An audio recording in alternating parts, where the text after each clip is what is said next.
नमस्कार प्यारे बच्चों।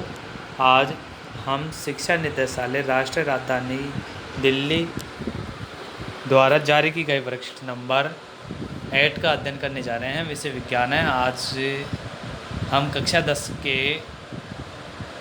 विज्ञान के एक विशेष टॉपिक धातु अधातु का अध्ययन करने जा रहे हैं। देखिए, धातुओं और अधातुओं के कुछ भौतिक गुण निम्नलिखित है। देखिए, धातु अधातु के भौतिक गुण हैं, इनके बारे में पढ़ना है। ध्यानपूर्वक सभी बच्चे ध्यान देंगे।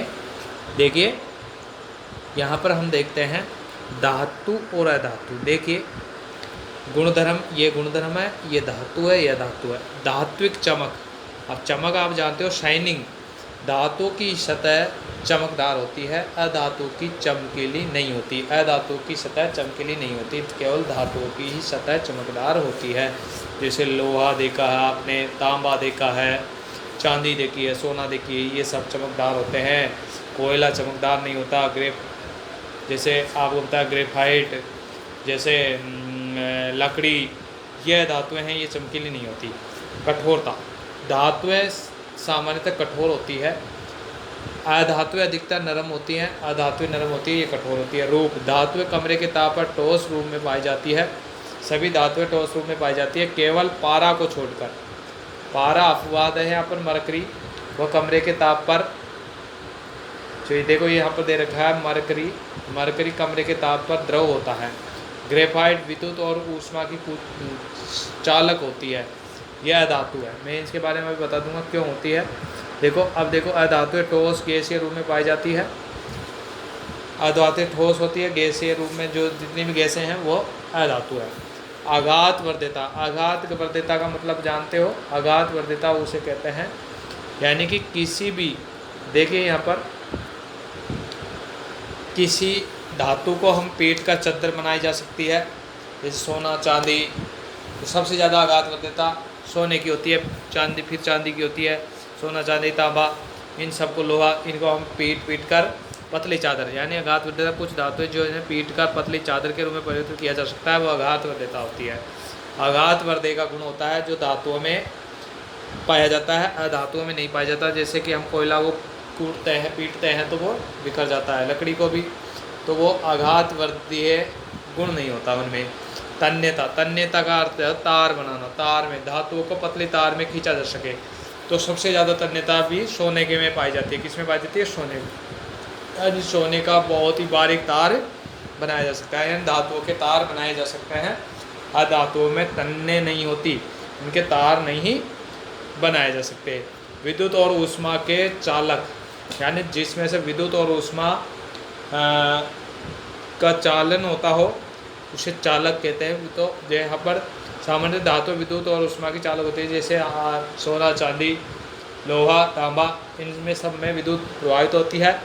और लोहा के जैसे कोई भगोनी है, उस भगोनी को हम चाय बनाते हैं, तो यदि उसके ऊपर कुछ किसी प्रकार का प्लास्टिक का हत्ता नहीं बना होता है तो उसमें वो गर्म हो जाता है। क्यों? क्योंकि उसमें चालन पाया जाता है, ऊष्मा का चालन भी पाया जाता है। सामान्य धातु विद्युत और ऊष्मा की सुचालक होती है, अधातु विद्युत और ऊष्मा की कुचालक होती है। ओके। ध्वनिक, धातु कठोर सतह से, जब भी तो आपको पता है कि किसी भगोनी का उसमें, तो उसमें अधातु का बना हुआ कत्ता लगाया जाता है। धातुएं कठोर सतह से टकराकर आवाज़ करती है, ध्वनिक गुण पाया जाता है धातुओं में, धातुआं आवाज़ करती है। अधातुएं ध्वनिक गुण नहीं पाया जाता, उनमें ध्वनिक गुण पाया जाता होता है तो कुछ मामूली होता है या एब्सेंट रहता है उनमें, यानी कि कोयला को जब पीटते हैं तो उसमें ध्वनि उत्पन्न नहीं होती। ओके बच्चों, इस प्रकार से आपकी ये वर्कशीट कंप्लीट होती है। यहाँ पर नोट है, देखो ये नोट विशेष स्पेशल दिया है कि मरकरी कमरे के ताप पर द्रवावस्था पाई जाती है। ग्रेफाइट विद्युत और ऊष्मा के सुचालक होती है। अब ग्रेफाइट क्या विद्युत और ऊष्मा की सुचालक होती है, तो कैसे होती है? ग्रेफाइट की संरचना होती है इस प्रकार से, प्यारे बच्चों ध्यान देना यहाँ पर, इस प्रकार से ग्रेफाइट की संरचना होती है। तो ग्रेफाइट के जो, देखिए यहाँ पर ग्रेफाइट के जो बीच का जो स्थान होता है, यानी कि इस प्रकार से ये पाई जाती है। तो यहाँ पर जो इसके मध्य में जो रिक्त स्थान होता है उसके कारण विद्युत का चालन करने में सक्षम होती है। ग्रेफाइट होता क्या है, यह धातु होती है पर विद्युत की सुचालक होती है, ये अपवाद है। ओके बच्चों, अब देखिए यहाँ पर हम देखो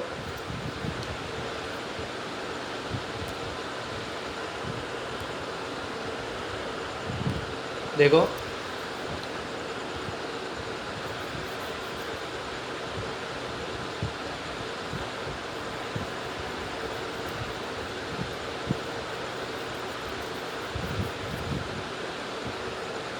आपको मैं ये बता देता हूँ।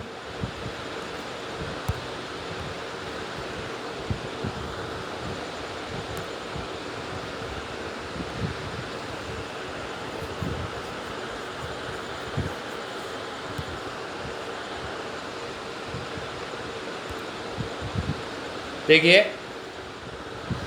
कि ग्रेफाइट में मध्य में रिक्त स्थान होने के कारण ये विद्युत का सुचालक होता है, ये अपवाद है। अब देखिए हम अभ्यास के जो क्वेश्चन हैं उन्हें करते हैं। देखिए अब हमारे आसपास से किन्हीं 3 धातुओं के नाम बताइए।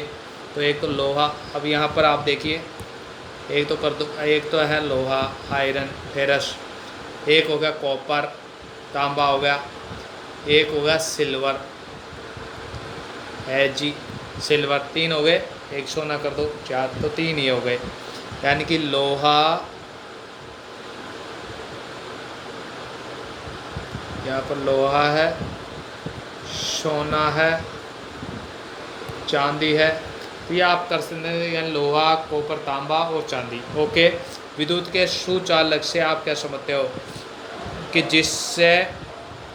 जिससे विद्युत धारा का चालन होता हो, जिससे विद्युत धारा का जो विद्युत धारा है विद्युत धारा का चालन होता हो, क्या होता हो, चालन होता है, जिससे विद्युत धारा प्रभावित होती हो उसे विद्युत का सुचालक, विद्युत के सुचालक से आप कह सकते हो उसे विद्युत का सुचालक कहते हैं। ओके, जैसे सभी धातुओं में विद्युत धारा प्रभावित होती है, ग्रेफाइट अधातु में भी विद्युत धारा प्रभावित होती है। अधातु के कोई 3 गुण बताइए। ये पीटने पर टूट जाती है, पीटने पर टूटना, और विद्युत का कुचालक, विद्युत की कुचालक होती है, कुचालक, चमकीली रहित, ये अधातु के गुण हैं। आघात वर्ध्यता और तन्यता का क्या अर्थ है? आघात वर्ध्यता यानी कि चादर बनाना, चादर, और तन्यता का अर्थ है तार, तार बनाना, चादर। आघात वर्ध्यता है पीट पीट कर किसी को धातु को चादर बना दे, और तन्यता का अर्थ है तार, एक तार में परिवर्तित करना किसी धातु को। एक अधातु और एक धातु और एक अधातु में कौन ध्वनिक है? तो धातु ध्वनिक होती है। यहाँ पर कौन सी होती है? धातु ध्वनिक होती है। तो बच्चों इस प्रकार से आपकी वर्कशीट कंप्लीट होती है। फिर भी यदि किसी बच्चों को किसी प्रकार कोई डाउट हो तो वो मेरे से निसंकोच अपनी डाउट क्लियर कर सकता है। धन्यवाद प्यारे बच्चों, मिलते हैं नेक्स्ट वर्कशीट को, तब तक के लिए नमस्कार।